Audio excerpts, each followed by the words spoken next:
Exciting and life-changing as this adventure might have been, one must remember that as soon as a person walks into the cave, their body starts to die. With incredibly high temperatures and unbearable humidity, the only way to approach such a cave was by using protective suits. But even with the appropriate attire, the scientists only have about a half hour to collect their samples and get out alive.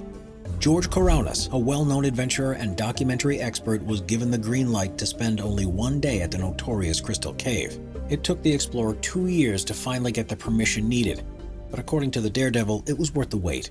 "It looks like Superman's Fortress of Solitude," says George. As far as the hot temperature goes, even George vouched for the cave's unbearable heat, commenting, "As soon as you walk in, you start to die." Number 5. Kawah Ijen Volcano, Indonesia. Seeing the breathtaking and mesmerizing blue lava-like rivers of light might seem like a futuristic movie scene, but in reality, it's extremely poisonous Kawah Ijen Lake. A stunning turquoise lake sits at the peak of Kawah Ijen Volcano, and at night, electric blue flames can be seen rolling down the mountainsides. The absolutely jaw-dropping lake is full of hydrochloric acid, which is more corrosive than battery acid. The hydrogen chloride gas spewing from the volcano collides with sulfur-containing gases and creates a powerful chemical that is unimaginably corrosive. The Greek-Canadian explorer George Kourounis once again had the opportunity to explore one of the world's most dangerous places. The adventurer took a small rubber boat out into the acid lake to measure its acidity. It's just a toxic lake of sulfuric acid. What could possibly go wrong? The pH of the water was measured to be as low as 0.13. But even though this volcano and lake are clearly dangerous and deadly to humans, miners still risk their lives to collect the accumulated sulfur. George had watched these miners hard at work and recalls how the only protection they had was a wet rag stuffed into their mouth. The sulfur dioxide gas would still leak through and dissolve away their front teeth. Beautiful as it may seem, the Kawah Ijen volcano and lake is one of the most dangerous places on Earth.